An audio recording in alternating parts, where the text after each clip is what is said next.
गुरुदेव, मैं जानने की इच्छा है कि जीवात्मा प्राण त्याग के समय अंतःमति सोगति के सूत्र से भगवत प्राप्ति हो गई तो संत श्रेष्ठ है, यदि नहीं तो हम भगवान जी से प्रार्थना करके और उपांशु जप करके उसे देने की प्रार्थना करें तो उस जीवात्मा का संकट यमपुरी तक का सहज हो जाता है। हाँ, वो मतलब भगवत प्राप्ति तो नहीं होगी पर उसकी उन्नति हो जाएगी। जैसे कोई जीवात्मा शरीर छोड़ा अपना संबंधी है और उसने पता नहीं अंतिम समय भगवान का स्मरण किया हो कि ना किया हो, तो हम अगर उसके कल्याण के लिए जैसे यहाँ से पिंड दान करते हैं तो उसे पहुंच जाता है ना, ऐसे ही हम यहाँ से जब नाम जप करके उसके लिए संकल्प करें तो नाम जप पहुंच जाएगा, उसको उन्नति होगी। वो जहां होगा उसका दिमाग भगवान की तरफ लगने लगेगा, उसके संकट समस्याएं कटने लगेंगी और वो आगे बढ़ने लगे। भगवत प्राप्ति के मार्ग में वो चलकर भगवत प्राप्ति करेगा, पर ये सहयोग कर देगा, ये उसको भगवत मार्ग में ले आएगा। ऐसा करना चाहिए। इसलिए अपने कुल में मनाया जाता है कोई भगवान का भगत हो जाए तो हमारे पुरखों को तार देगा, नहीं, इसीलिए तो संतान की चाह की जाती है कि भाई एक दो संतान हो जाए जो भगवान का भजन करे, कम से कम पिंड दान कर देंगे, 2 अंजलि जल है, पिंड दान है, नाम जप है और साधु सेवा, गौ सेवा, ठाकुर सेवा करके हमारा कल्याण कर देगा। इसीलिए संतान की महिमा है, संतान की महिमा इसीलिए है। तो जैसे हम अपने सरकारी बैंक में जमा पैसे को स्वतंत्र हम किसी को भी ट्रांसफर कर सकते हैं, ऐसे हम भजन पुण्य ये हम किसी भी को दे सकते, अपने बाप दादा पर बाबा किसी को भी दान कर सकते हैं, उनका पक्का कल्याण हो जाएगा, उनका पक्का मंगल हो जाएगा।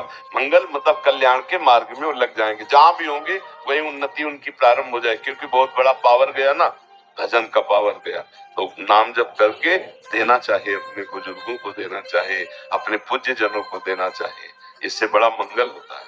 और नाम जप रूपी धन है कठिन, नाम जप करना बड़ा कठिन है, नहीं देखो ना करके देखो, बहुत कठिन है नाम जप करना। हाँ, पर अगर नाम जप करके दे तो बहुत जल्दी लाभ प्राप्त, किसी को भी दे सकते हो। मान लो आपका बेटा है, आप उसको सफल एक समाज सेवी, एक विवेकवान पुरुष बनाना चाहते हो, तो आप भजन करो, बेटे को दो तो उसकी बुद्धि बदलने लगेगी, उसकी बुद्धि। हाँ, ये चमत्कार है। अच्छा देखो, संतों के पास क्यों जाया जाता है? क्योंकि उनके पास भजन बल होता है। वो भजन बल को अपने ऊपर नहीं खर्चा करते, वो भजन को समाज को देते हैं अनजाने में।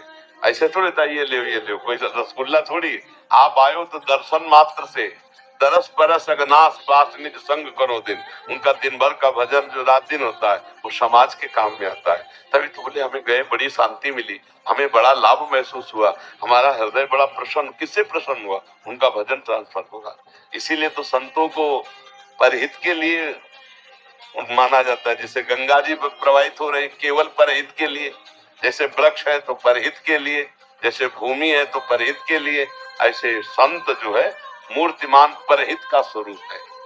साधुन धरा शरीर पर सुख के कारण, दूसरों के सुख के लिए। तो ऐसे आप माता पिता को भी चाहिए कुछ भजन कर, जैसे रुपया अपने बालक के सुख के लिए जमा किया तो लौकिक सुख, और जो भजन है वो उसकी बुद्धि को, उसके संकटों को नष्ट करने वाला है। इसलिए भजन जरूर करना चाहिए, अपने परिवार के सुख के लिए, अपने सुख के लिए और परलोक के लिए। ये भजन ही काम आएगा। रुपया पैसा तो यही बैंक में जमा रहेगा, काम तो आएगा राधा राधा राधा राधा, यही पैसा साथ चले। इसको किसी को भी ट्रांसफर कर सकते, भले आप 5 बार जपे राधा राधा राधा और हमारे बाबा को जाए अंदर से भगवान को प्रार्थना, वो पहुंच जाएगा।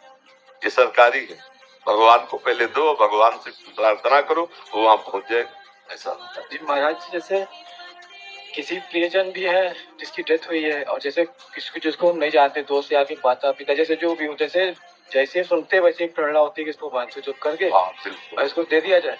तो एक मन में भावना रहती है कि ये यमपुरी तक की इसकी यात्रा तो खत्म हो जाएगी। बिल्कुल बिल्कुल। अब तुम्हारा भजन किस कोटि का है ये बात है, कितना भाई भजन कितना है अब उसमें समझना पड़ेगा। देखो यमपुरी का मतलब समझो, बिल्कुल आप समझो जेल, जैसे जेल है ना, और जेल में आप उसके नाम से 10,000 20,000 50,000 हर महीना भेज रहे हो, उसको बढ़िया चाय मिलेगी, पेपर भी पढ़ने को मिलेगा, कब उसके उसमें पंखा भी लग जाए क्योंकि पैसा है ला। ऐसे यहाँ से भजन भेजोगे ना तो यमपुरी से भी हटा दिया जाएगा, वो उसको सुख मिल जाएगा। पर भजन की कोटि कितनी है। अब ये है कि देखो यहाँ जो फुटकर चाय है तो 5-10 रुपए मिल जाएगी, लेकिन जेल में तो 100 या 50 रुपए लगेगा, तब बढ़िया चाय वहां पहुंच पाएगी। समझ रहे ना?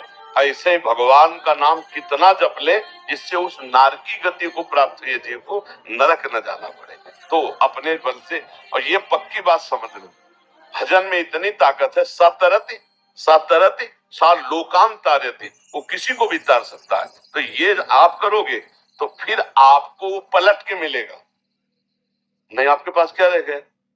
समझ रहे हो?